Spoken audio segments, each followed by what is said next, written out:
ahead of sketches, so Deanne and Tom, I guess we're ready for a visit with you. Okay. Great.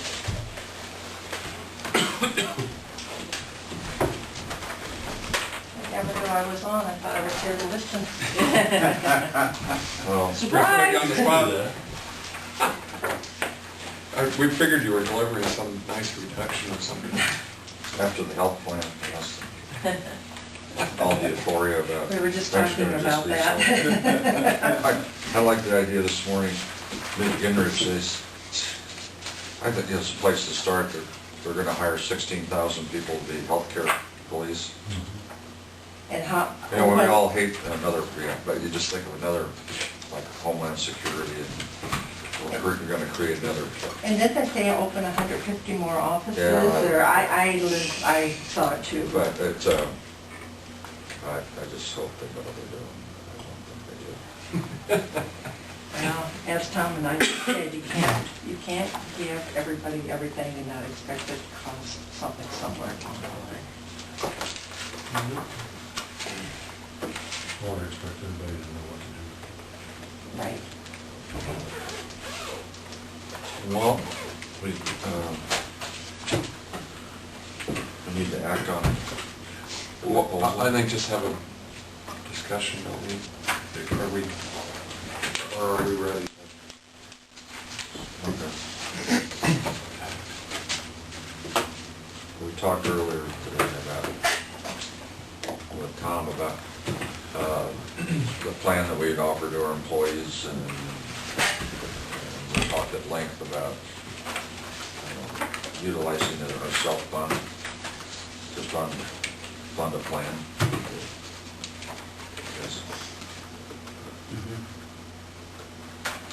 I think we had talked about, well, you had suggested that $2,000 deductible fund.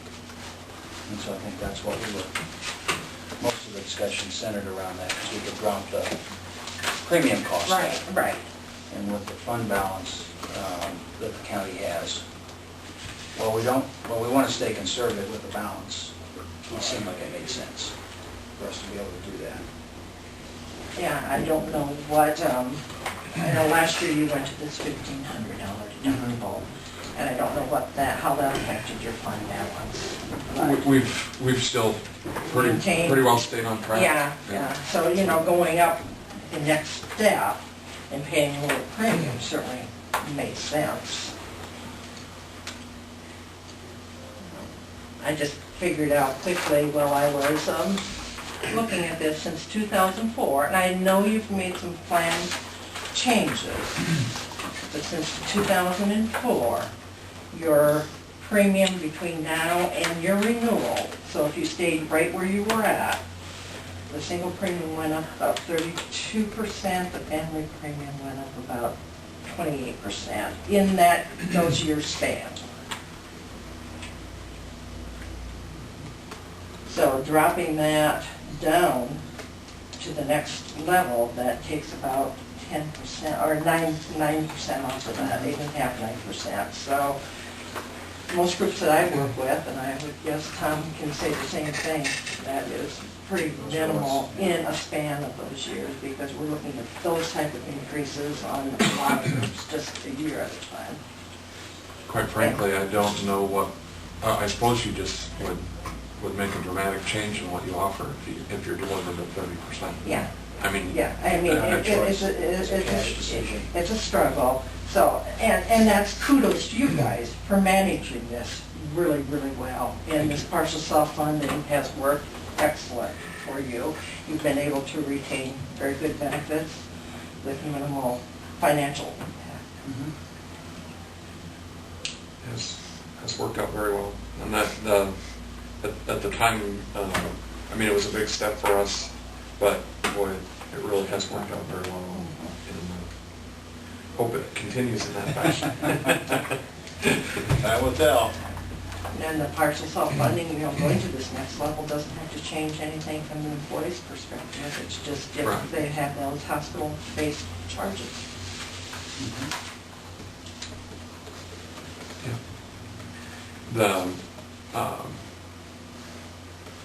in the long term, I know, you know,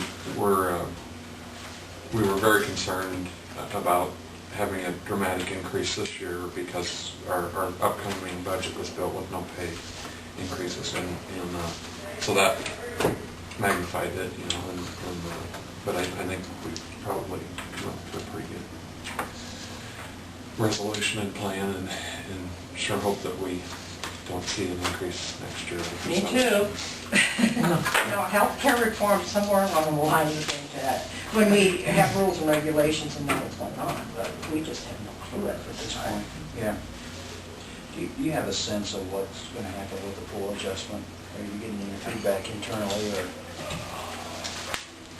I do know that the group's renewing in your group July 1, that rates went out April. Now, your rates came out in March.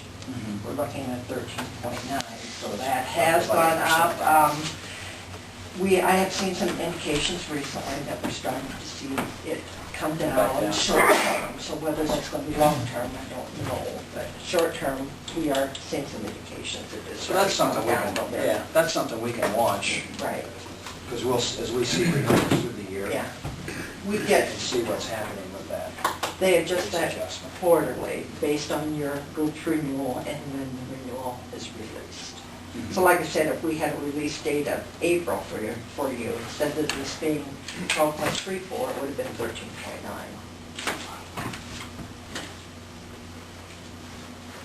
And that could have been some of the underwriting and group consideration adjustment in there too of 2.4, so they could have balanced it that way. I don't know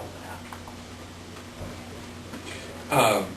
With all the things that are going on with healthcare, how long will it be before groups like Blue Cross or any other major player know what to expect or what to plan for? I mean, we are working with the association, we've got outside counsel looking at this, we've got internal counsel looking at this. The problem is, when the government passes these things, it's a whole nother process to put the rules and regulations in place for that. And we are looking at probably 2014 before we really know a lot of the initial impacts of this. I mean, we know some things. We know like pre-existing conditions on children have to come off by September, short term. We know that in the cafeteria plan, starting in 2011, January 2011, people can no longer take money out of that account for over-the-counter medications. Why would they change Like that? tax implications, I suppose. We Yeah, know- it's really a tax, they don't want to reduce what people can pay for You know, in tax. yeah. We know January 1st of 2013, the limit in the medical spending account will be $2,500, whereas in the past it was $5,000, or was it even any number? It was $5,000. Well, I think- there was, the no. only limit was. Whatever. We said the longer. Yeah. Right, right, but it's $2,500, that's set by the government, so we know those impacts, but that's about all we know. Yeah, I think in a couple of years, we'll start to see exchanges take place, or not take place, but I think as we start to see those, you kind of get a sense to how they're come together. That'll start to give us, I mean, because they've got to start, because they have to be ready to go 2014. So there's going to have to be some movement. From your perspective, Tom, and this is just general conversation, do you see those exchanges being similar to like Medicare supplement policy, things where people can go in and pick a package that is determined by the government? I don't know. I don't know either. What I suspect is it would be similar to that. We have, for example, in the Quad Cities, we have the Rock Island Arsenals. You have a number of federal employees, and so they, basically the way they do it is they have a range of plans. And it's so, if you want this deductible and this out-of-pocket maximum, here's the cost. And so it becomes Oh, more like of what I'll call a a la carte cookie ticket. color, so, A la yeah, carte. so it'd be, Yeah. that's what I'm anticipating.